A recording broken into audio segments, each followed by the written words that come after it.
Hello guys, this is 10th vlog and the book is political science and the topic we are going to discuss about and the chapter is 10th and the topic we are going to discuss about Hobbes also twisted the meaning of the word contract. A contract is always between two parties but Hobbes' contract was one-sided and unilateral. The sovereign is not a party to it, nor it is a binding to him. Hobbes has deliberately done so in order not to make it binding to the on the sovereign whom he wanted to possess absolute power, and also to make it irrecoverable by the subject, but such a unilateral, unilateral contract does not appeal to human reason, even to the reason of the men of the natural state who were, according to him, so selfish, aggressive, and cunning. Hobbes is inconsistent in describing the term of contract. At first, he says that men completely surrendered all natural right to the sovereign when they enter into a covenant among themselves. But subsequently, he asserts that they have retained the natural right of self-preservation and self-defense. There could not be a complete surrender when something is still preserved in this contract. Even the complete surrenders of rights does not appeal to common sense. The conception of the natural rights is also false. Hobbes' legal theory of rights and sovereignty is also one-sided. It does not tell something about the nature of the state, but not the whole of it.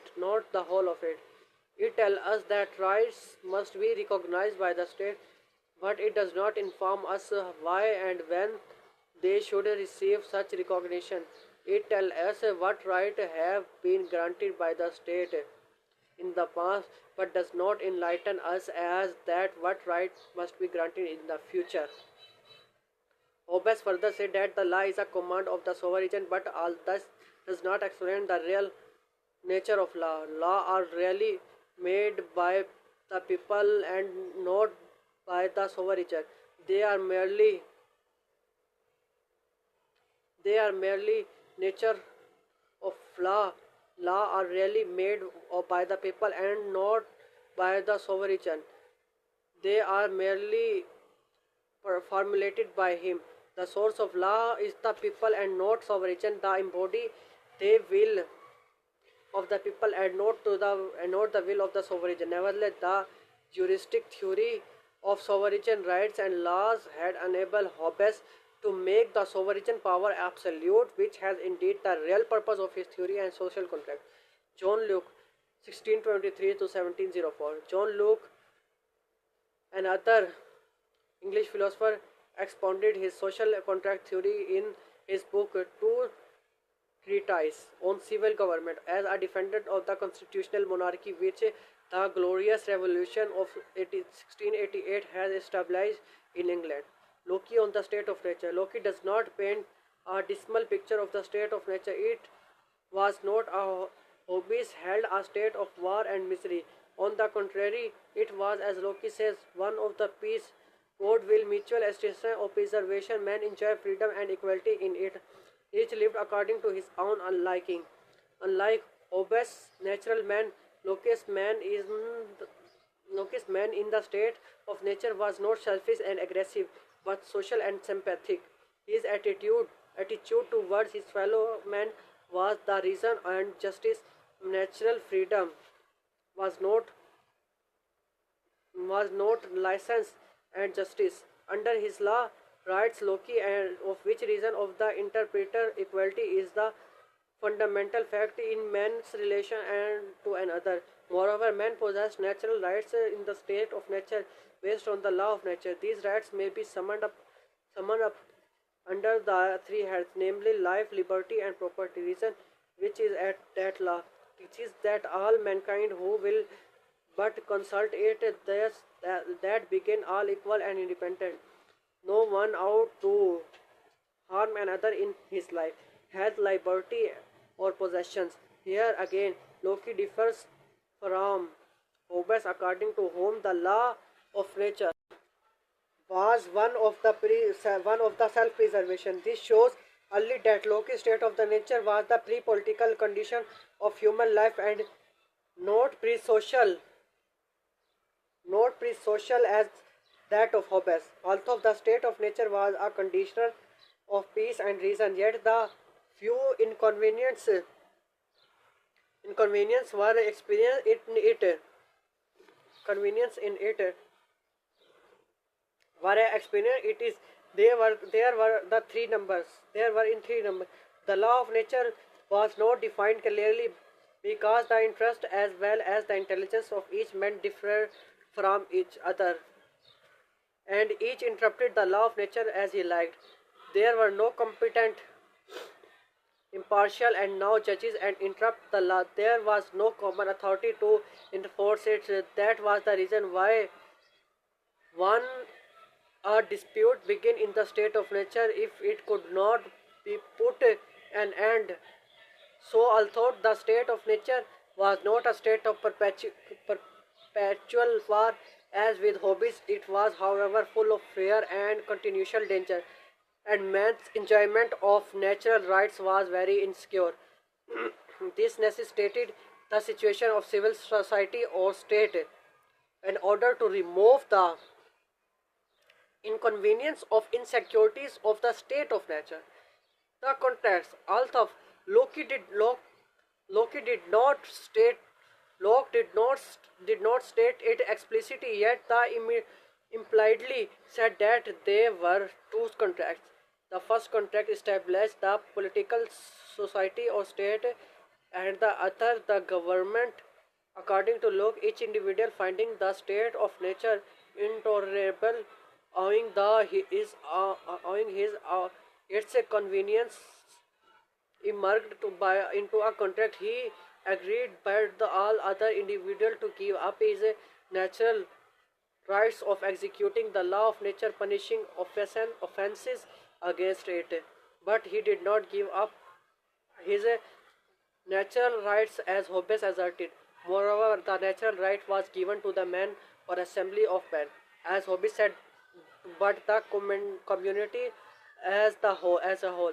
Loki described it in these words: there and there only is political society there where everyone is of a member has quieted the natural power, resigned it up to the heads of the community in all cases, and excluded him not from appealing for protection to the law established by it. The society thus becomes, by the act of individual who form it, vested with the functions of determining as to what are the offences against the law of nature and punish violation of that law. After establishing the state, the people entered into another contract, this time with the rulers of legislature. This is the governmental compact. Loki described it as the legislative power constituted by the consent of the people become the supreme power in the Commonwealth. But it is not arbitrary. It must be exercised as it is given for the good of the subject. Government is in the nature of the trust and embraces only such power as are transferred at the time of the change from the state of nature. The power of the government is limited to the condition that it is exercised to carry out the established known laws applied by impartial judges. Loki's theory of limited sovereignty and right of revolt. Loki's contract is a limited contract for the individual surrounded only part of his natural rights. The power of the state is therefore limited. The government cannot exercise unlimited power as Hobbes' sovereign did. As a matter of fact, Loki did not even use the term sovereignty in his book. Instead of it, he used the term supreme power of the legislature. The idea of absolute, unlimited, and inalienable sovereign power was alien to him. As he himself says, the legislative power constituted by the contest of the people becomes the supreme power in the Commonwealth, but it is not arbitrary. It must be exercised as it is given for the food of subject. Government in the nature of trust and embraces only such power as were transformed at the time of changes from the state of nature. The legislature cannot transfer by its power to any other person or body.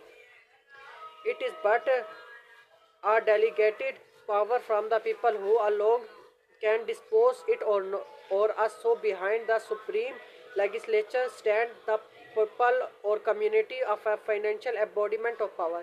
If the legislature or government betrays the stress, the people can depose it. The community perpetually retains a supreme power of saving themselves from the attempt of design of anybody, even their legislature, whereas they should be polished or so wicked as to lay and carry or design against the liberties and properties of the subject. Thus, Locke defend the people's right of to rebellion, which is the basis of his theory of unlimited sovereignty. Thus, Locke justified the glorious revolution, the glorious revolution of 1688 in this country, which ousted autocratic Stuart kings from power and established parliament as a sovereign power in England. Next topic is criticism of Locke's theory. Locke's theory has several merits. As H.J. Lasky pointed out, Locke is the philosopher of consent. His theory of consent has now become a basic principle of the English and American political philosophy. For his purpose, he distinguishes the state from the government. The government derives its power and authority from the contest of the people who are ultimately the sovereign. Locke therefore emphasized that the sovereignty of the state is not a sovereignty of the ruler, and that the will of the state may limit the will of and action of the ruler. Locke thus gave us a theory of limited sovereignty or constitutional government. Hobbes made the sovereign absolute, but Locke recognized the fact that there is a power behind the throne, that the exercise of sovereignty ultimately the fact that there is a power behind the throne that exercises sovereignty ultimately depends upon the consent of the people who obeys it. For Hobbes, the sovereign is the state, but Locke clearly distinguished the government and the sovereign. Who is the people? The government. Who is the people? The government is the trust, and its authority must be employed to fulfill purpose for which the civil society or state was established. In case it failed to do so, people have the right to deposit it and appoint a new government. The real difference between Hobbes and Locke lies in the reason that Hobbes gave us theory of legal sovereignty and does not recognize the existence of political sovereignty, while Locke emphasized the power of political sovereignty without recognizing those as a legal sovereignty. Another contribution of local political science is this theory of natural rights. He considers life, liberty, and property as inalienable rights. Inalienable rights of every individual. The ends for which the state was established is to secure these natural gifts. Although the concept of natural rights was misleading, yet to because base rights on the nature of the man is justifiable. The main defects in Locke theory is that he ignored the concept of legal sovereignty. He also failed to see the revolution, however desirable, is never legal. J.J. Rossi 1712 to 1778, the third great exponent of the social contract was the French philosopher Jean-Jacques Rousseau. He was by birth a Swiss but adopted France as his country.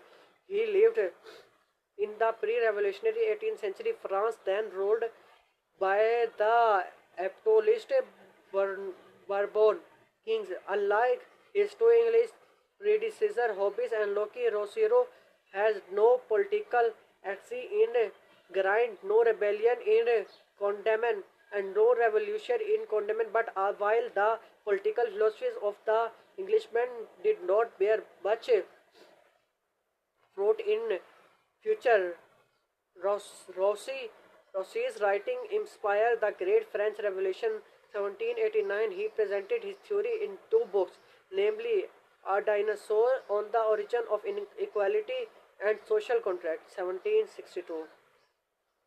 Rousseau on the State of Nature. Rousseau was a great but not a consistent thinker. He to begin his theory with a description of the state of nature, but only because the entire world was thinking and talking about it. His views on the state of nature are found in his discourse on the origin of inequality. Like Locke, Rousseau believed that man lived a free, happy, and peaceful life in the state of nature. It was a ideally conditioned, but two things put an end to his happy existence. One of them was the growth of population, and other was the origin of the primitive property, which divided men because they began to think in terms of mind and thine. Which why these development, peace, equality, and freedom of the state nature were gone, and they in their place were murder, dispute, and quarrel broke. Out among men. How this, however, escaped from the miserable existence only by entering into contract and instituting a civil society. So this is the topic we discussed about. Meet in next vlog. Thank you.